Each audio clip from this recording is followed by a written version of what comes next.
My name is Daisy, and I'm 26 years old. My story is something I'd never have guessed could happen in real life. The kind of thing you'd expect to see only in movies. Sometimes you have to get unlucky in life to get lucky. Let me start by introducing my ex-husband, Ezra. Ezra and I met in an unusual way. I was out with my friends having a good time at a restaurant, and Ezra was our waiter. I found him really cute, and one of my friends, thanks to a bit too much alcohol, decided to let Ezra know that I was interested. Ezra grabbed my number, and we started getting to know each other better. It turned out there was more to Ezra's story. He had a single mom, Karen, and they were both working like crazy, juggling all sorts of jobs just to make ends meet. But you know what? I didn't judge him based on that. I admired him and his mom for their hard work and determination. They were making it work against the odds. Things moved pretty fast, and within a year of dating, we decided to get married.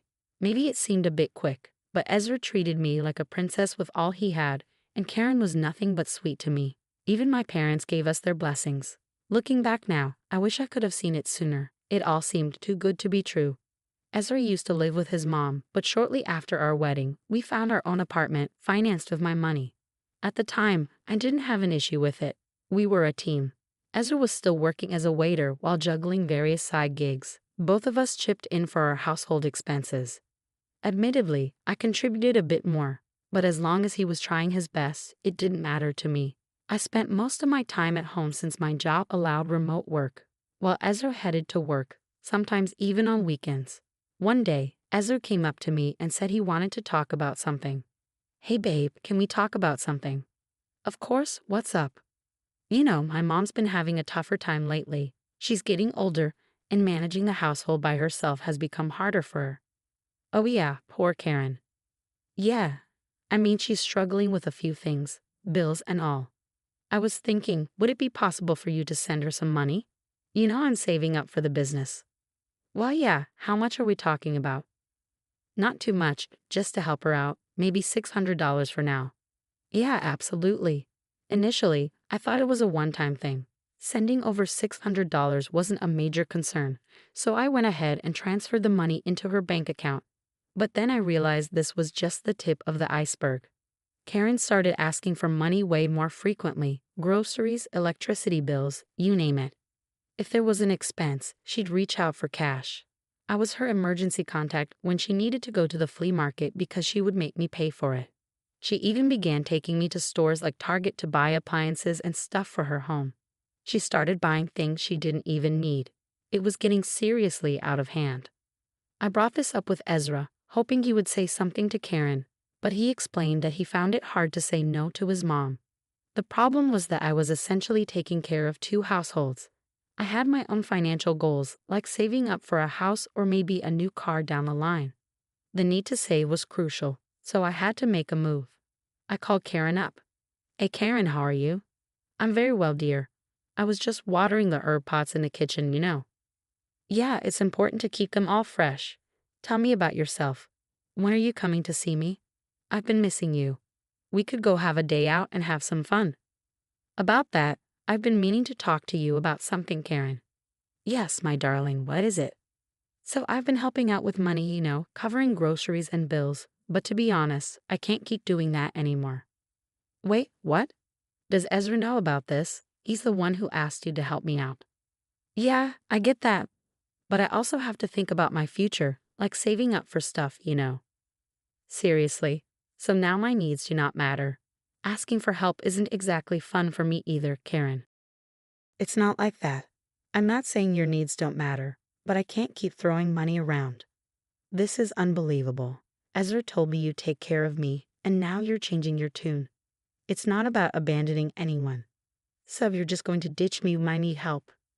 "No, Karen, that's not it. I've helped out loads, but I can't mess up my own financial situation. And I have to be honest, I've noticed some things too. Like buying that microwave when the old one was perfectly fine. And on those trips to Target, you load up on stuff that you don't even need. We end up in expensive restaurants and malls in the name of spending quality time, and I end up paying for it every time. Well, I deserve to treat myself sometimes. You're just a selfish woman, Daisy. You're just like all those other people who turn their backs when things get tough. Well, you know what? Don't bother helping at all then. I don't need your selfishness in my life. And then she just hung up on me. I tried calling Karen multiple times, and I even got Ezra to give it a shot. When he finally got through to her, she straight up told him she didn't want to talk to me unless I was still handing out cash. I was genuinely shocked. It felt like she was just using me, like our relationship only mattered if I was giving her money. It felt like I was just a walking ATM to her. I found it really disrespectful, so I talked with Ezra. I told him that if she had such conditions to talk to me again, I didn't want to engage with her at all. I cut her out of my life just like that. Ezra still went to visit her, but she never bothered coming over to our place. Life moved forward, but after seeing her true colors, I wasn't exactly prepared for what came next. One day, Ezra went out to grab some pizza for dinner and left his phone behind. That thing started ringing nonstop. Normally, I wouldn't snoop around on his phone, and he didn't check mine either. We had this unspoken understanding. But I don't know what got into me that day. Curiosity, I guess. Thank goodness for that moment of curiosity, because when I picked up his phone, it was lighting up with calls from this person named Sally. If memory serves me right, Sally was his ex. I was beyond mad. How could Ezra be doing this, staying in touch with his ex and not telling me about it? My mind was racing. What else could they be up to? Were they hooking up behind my back? I took a deep breath, tried to calm down, and opened his phone. First, I checked if they had been texting each other. Nope, not a single text. Then I went ahead and checked their call history. There was nothing there either, no outgoing calls, just the ones he recently received. So I thought I was overthinking it. Maybe Sally had some kind of emergency and needed to get in touch with Ezra. Yeah, that made sense. But I couldn't be sure. I knew I could have just straight up asked him about this mess. Instead, I took down Sally's number on my phone and waited for Ezra to get back. He showed up with dinner, and I kept my cool, acting like everything was peachy. But I didn't sleep at all that night. I had no clue how to handle this whole situation. Should I confront Ezra? Should I confront Sally? I was so stuck. So I figured, why not drop Sally a text from my phone just to see what's what? Hey, is this Sally? Yeah, who's this? I'm Daisy. I guess you might know me as Ezra's wife if you're aware he has one. Oh yeah, I know. What's up? You were calling Ezra yesterday. What for? Oh, nothing much. I just wanted to know if Ezra was free today. I thought he could babysit Connor for the day. I had some plans. Connor? Connor who? Our kid. Didn't you know? I hope this is a sick joke you're playing on me. Oh my God, you gotta be kidding me. He hasn't told you. Not a word. Wow. Yeah, we have a child together. It makes sense why he never let me come over. He told me you knew about this and didn't want me or Connor anywhere near you. I'm sorry he did you dirty. Are you there? I can't believe this. Thanks for letting me know. I couldn't believe what I had just read. I was completely shaking. I couldn't wrap my head around it. Ezra had a whole baby while I was here juggling our bills and even his mom's expenses. I was working my tail off all for a better future for us. I was giving him all of my love and support, and this is what he did to me. The whole day went by, and I was just waiting for him to get back from work. How the heck did things turn out like this? Angry doesn't even cover it. I was devastated. When Ezra finally walked in the door, I didn't waste a second. Ezra, we need to talk. I know what you've been keeping from me. What? What are you talking about? Don't play dumb, Ezra. I know about Sally and Connor.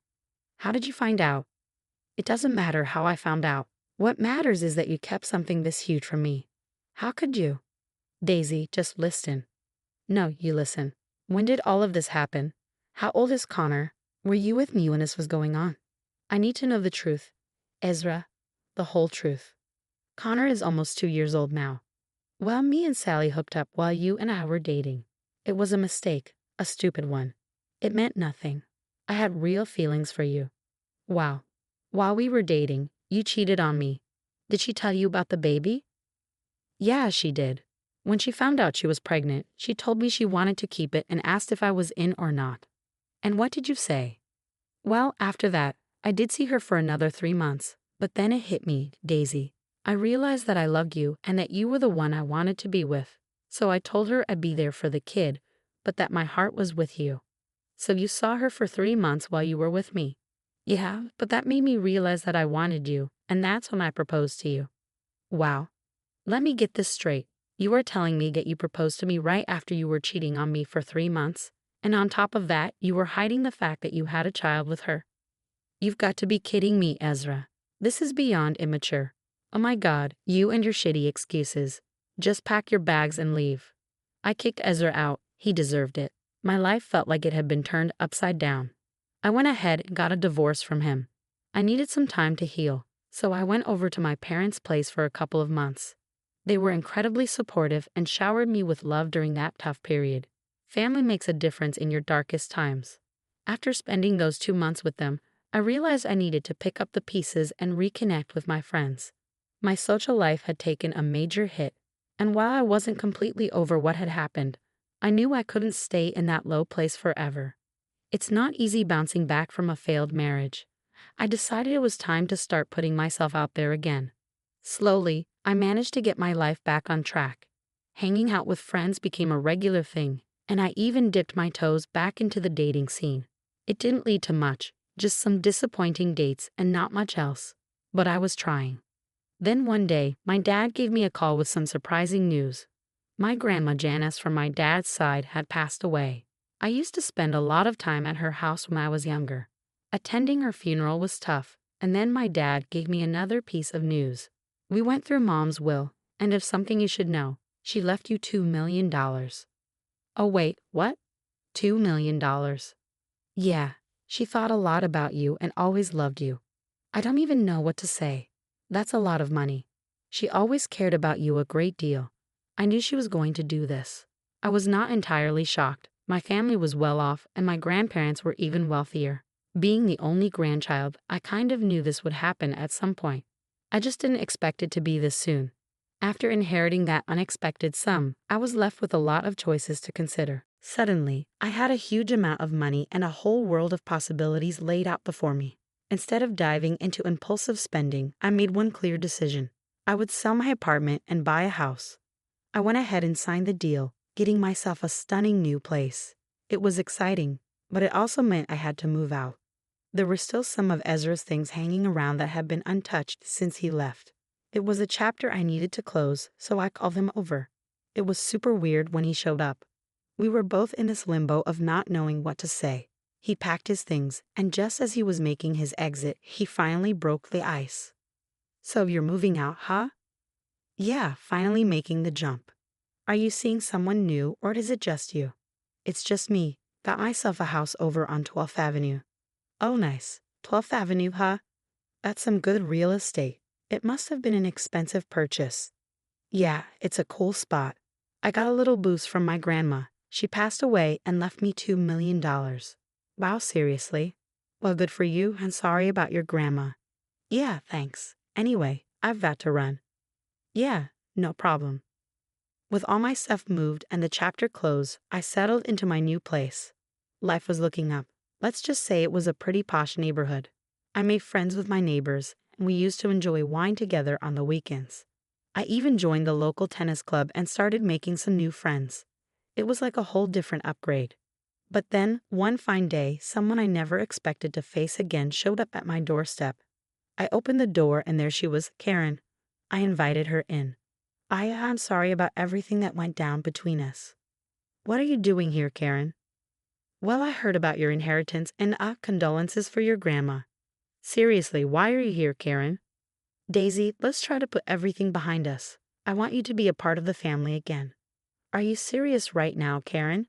You want me back in your life just because I have more money? I just want you to help me out. Helping you out? What do you mean? I bought myself a car on loan as soon as I heard about what your grandma left you. Pretty expensive car, about $100,000. I needed something more comfortable, for my age. Hold on a second. Are you out of your mind? Why would I even buy that for you? Who exactly are you to me?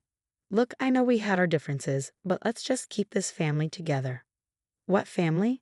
Didn't Ezra tell you we got divorced 7 months ago? What? No, he didn't. He said you bought this house for Ezra and yourself. Karen, your son had a child with another woman he was hiding from me, and I divorced him 7 months ago. Ezra didn't tell me any of this. If you guys are not together, where has he been living all this time? I don't know. Maybe ask your son. I can't believe this. Well, maybe believe it. And you know what's funny? Both of you are being selfish. You're here only because you need money, just like before, and Ezra has been lying to you and the whole world about God knows what. It's not like that, Daisy. How am I going to pay for the car? You can't leave me hanging like this. Save it. I've had enough of this. Just leave, Karen. I don't want anything to do with you, your son, or your problems anymore. I basically showed Karen the door and gave her a piece of my mind. Seriously, I couldn't believe how greedy someone could be. And Ezra, man, that guy was a master liar. He'd been feeding his mom a load of BS about us being together. Like, where was he even crashing during that time? Who lies about stuff like that? I bought a house for both of us. What a joke. It's like he was playing make-believe. Ezra was acting like a kid, making up stories for his mom and who knows who else. It was just ridiculous. Later that day, I got some texts from Ezra. Hey Daisy, I'm really sorry about my mom showing up like that. Can you just leave me alone? I'm disgusted by all your lies right now. How could you even lie about this to your mom? Did you conveniently forget to mention her grandchild? I know I messed up big time. I was crashing with Sally and Connor, and I told her I was with you. I didn't want her to think how big of a screw-up I am. Wow, my mom's pushing me to help pay off her car loan. I don't know what to do. Wow, really? Begging for help right now, huh? Pathetic. Why don't you ask your make-believe family for help? Daisy, please. I messed up. I'm desperate. Ezra, I'm not your knave wife you can manipulate anymore. Deal with your own mess. Goodbye. After that exchange, I decided to block Ezra's number from my phone. It's been a while since that whole drama went down, and honestly, I've never felt more relieved. It's almost like karma is doing its thing with Karen and Ezra. I have no idea if they managed to sort out that car loan mess, but they're getting their fair share of what they deserve. They treated me terribly, and now life's throwing it back at them. As for me, I'm living a good life. Oh, and guess what? I've even met someone new. And yes, I've learned my lesson. Background checks are a must now. You know what they say, you reap what you sow. My intentions were pure while theirs, well, not so much. You get what